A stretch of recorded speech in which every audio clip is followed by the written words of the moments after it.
Percutaneous endoscopic gastrostomy, PEG, is an endoscopic medical procedure in which a tube, PEG tube, is passed into a patient's stomach through the abdominal wall, most commonly to provide a means of feeding when oral intake is not adequate, for example, because of dysphagia or sedation.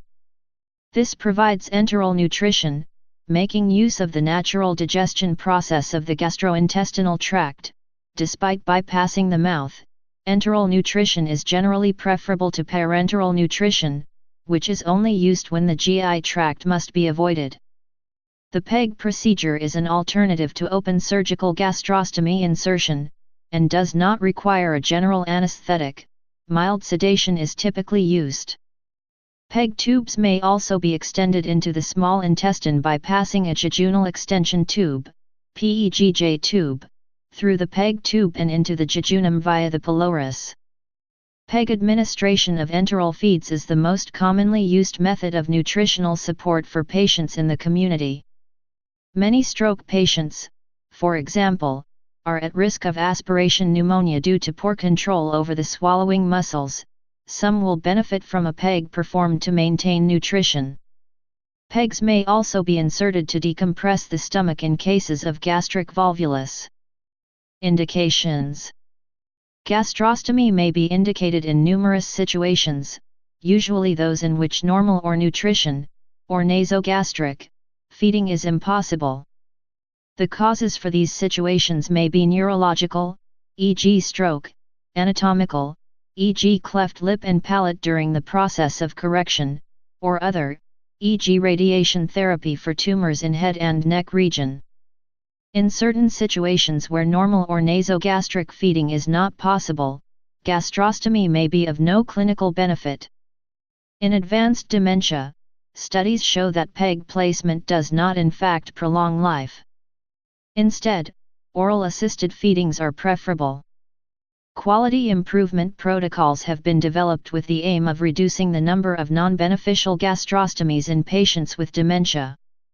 A gastrostomy can be placed to decompress the stomach contents in a patient with a malignant bowel obstruction. This is referred to as a venting PEG and is placed to prevent and manage nausea and vomiting. A gastrostomy can also be used to treat volvulus of the stomach, where the stomach twists along one of its axes. The tube, or multiple tubes, is used for gastropexy, or adhering the stomach to the abdominal wall, preventing twisting of the stomach. A PEG tube can be used in providing gastric or post-surgical drainage. Techniques.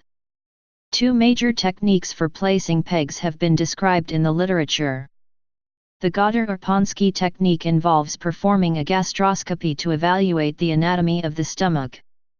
The anterior stomach wall is identified and techniques are used to ensure that there is no organ between the wall and the skin. Digital pressure is applied to the abdominal wall, which can be seen indenting the anterior gastric wall by the endoscopist.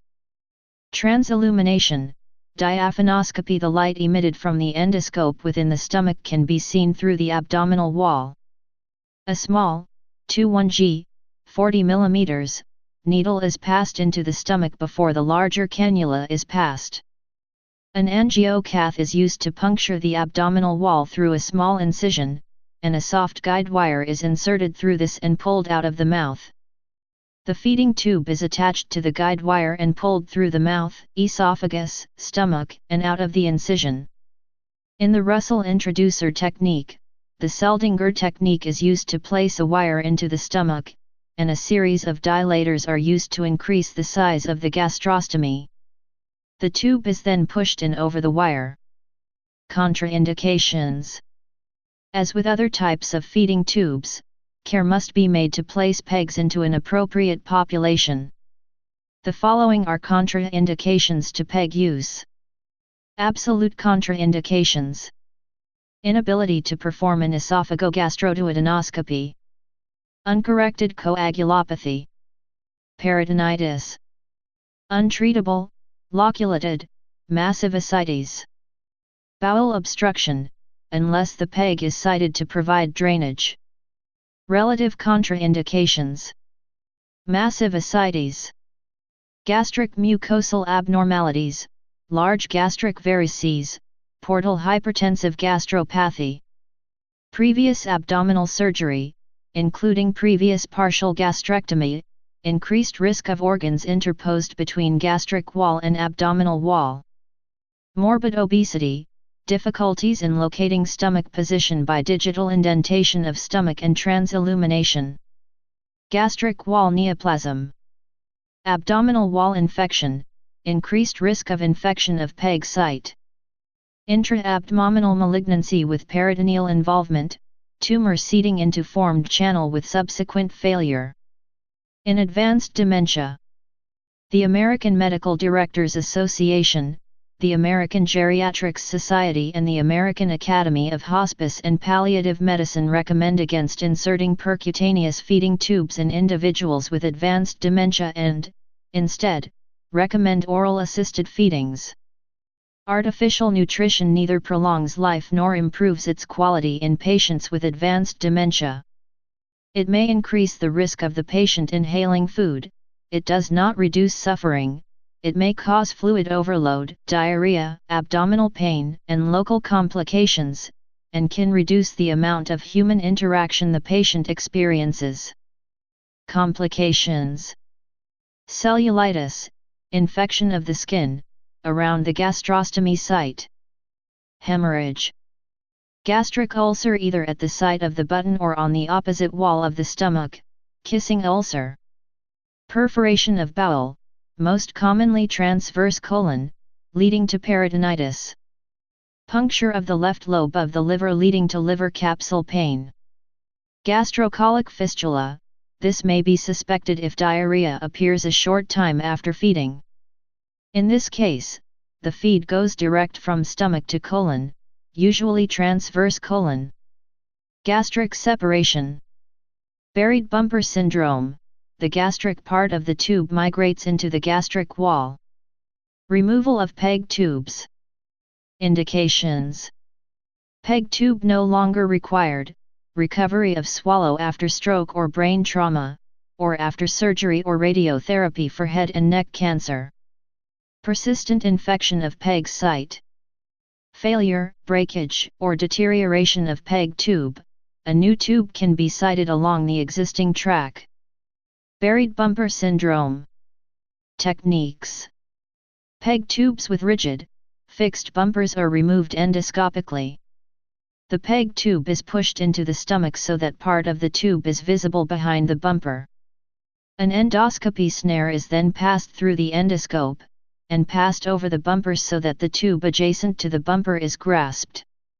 The external part of the tube is then cut, and the tube is withdrawn into the stomach, and then pulled up into the esophagus and removed through the mouth. The PEG site heals without intervention. PEG tubes with a collapsible or deflatable bumper can be removed using traction, simply by pulling the PEG tube out through the abdominal wall. History: the first percutaneous endoscopic gastrostomy performed on a child was on June 12, 1979 at the Rainbow Babies and Children's Hospital, University Hospitals of Cleveland. Dr. Michael W. L. Goddard, pediatric surgeon, Dr. Jeffrey Ponsky, endoscopist, and Dr. James Beckany, surgical resident, performed the procedure on a 4-1-2-month-old child with inadequate oral intake.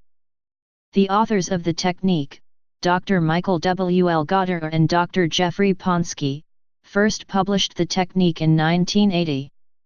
In 2001, the details of the development of the procedure were published, the first author being the originator of the technique itself. Please subscribe and thanks for watching.